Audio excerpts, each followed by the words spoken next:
नमस्कार दोस्तों, आपका बोन डॉक्टर के अगले एपिसोड में आपका स्वागत है। यह है एपिसोड 2 बेसिलर थंब आर्थराइटिस का। तो आज हम इमेजिंग के बारे में बात करेंगे। तो सबसे कॉमन इमेजिंग हम रेकमेंड करते हैं एक्सरेज। एपी व्यू करते हैं, लैटरल व्यू करते हैं और रॉबर्ट्स व्यू करते हैं। रॉबर्ट्स व्यू में एक्सरे बीम सेंटर करते हैं ट्रेपीजियम और मेटाकार्पल पे, थंब को फ्लैट रखते हैं कैसेट पे और थंब को हाइपर प्रोनेटेड रखते हैं, जैसे कि इस फोटो में आप देख सकते हो।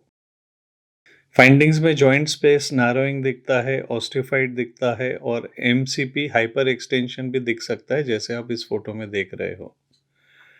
डिफरेंशियल डायग्नोसिस होता है C6 नर्व रूट कंप्रेशन नेक में, डिकरवंस टीनोसाइनोवाइटिस और scaphoid trapezial trapezoid arthritis, scaphoid non union with SNAC wrist, radioscaphoid arthritis.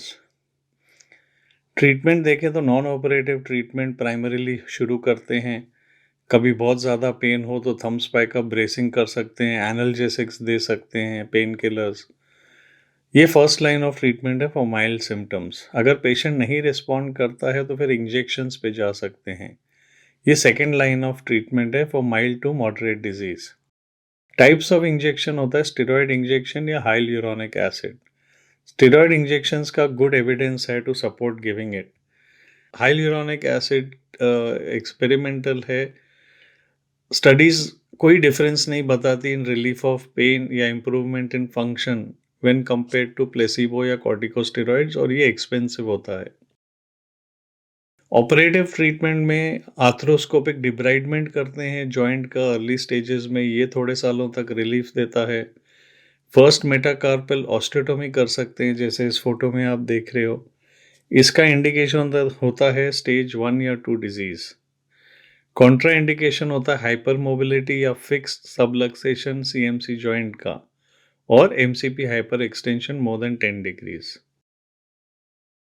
इसकी टेक्निक है कि it is performed with close wedge dorsal extension. Trapeziectomy plus minus ligament reconstruction. इसका indication है stage 1 to 4 disease. Multiple techniques describe किया है, none showing more benefit over the others. Trapeziectomy plus LRTI ligament reconstruction and tendon interposition, ये सबसे ज़्यादा common procedure है और सबसे ज़्यादा पॉपुलर है। हीमाटोमा आर्थ्रोप्लास्टी भी डिस्क्राइब किया हुआ है without ligament reconstruction. Trapeziectomy plus suture suspension, APL to FCR, ये भी डिस्क्राइब किया गया है। न्यूअर टेक्निक जो ग्रो हो रही है पॉपुलैरिटी में है volar ligament reconstruction flexor कार्पी radialis से। ये यूजफुल होता है स्टेज 1 डिजीज में, जब जॉइंट हाइपर मोबाइल होता है और अनस्टेबल होता है।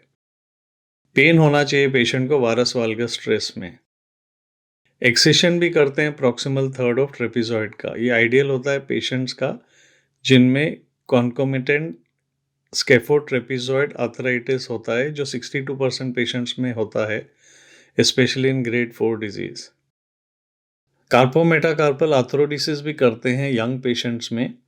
ये स्टेज 2 या 3 डिजीज में करते हैं। इससे ग्रिप स्ट्रेंथ प्रिजर्व होती है और मैनुअल लेबरर्स के लिए फायदेमंद है क्योंकि वो हैवी वेट्स उठा सकते हैं।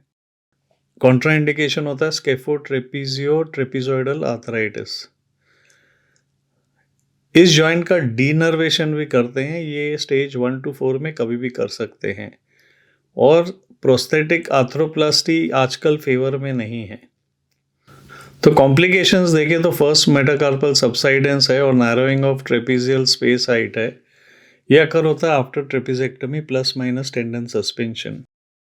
ट्रीटमेंट होता है ligament reconstruction with extensor carpi radialis longus tendon या APL टेंडन, अगर FCR ऑलरेडी यूज्ड या रप्चर्ड है तो। MCP हाइपर एक्सटेंशन डिफॉर्मिटी भी हो सकता है। इसका ट्रीटमेंट डिपेंड करता है on degree of hyperextension. Less than 10 degree no surgical treatment. 10 से 20 डिग्री परक्यूटेनियस स्पिनिंग करते हैं। 25 to 35 degree flexion for 4 weeks plus EPB tendon transfer करते हैं। 20 to 40 डिग्रीज में वोलर कैप्सुलोडिसिस या सेसेमोइडिसिस करते हैं। मोर देन 40 डिग्रीज में MCP फ्यूजन करते हैं। प्रोग्नोसिस क्या होता है? Osteoarthritis first joint in a row predict करता है osteoarthritis in other joints in the same row. तो ये डिजीज़ प्रोग्रेस हो सकती है बाकी जॉइंट्स में और इसका केयरफुल फॉलोअप करना चाहिए। तो आज का एपिसोड यहीं ख़त्म होता है। अगर आपको पसंद आया तो लाइक बटन दबाइए, शेयर बटन दबाइए और हमारा एपिसोड देखने के लिए बहुत बहुत धन्यवाद।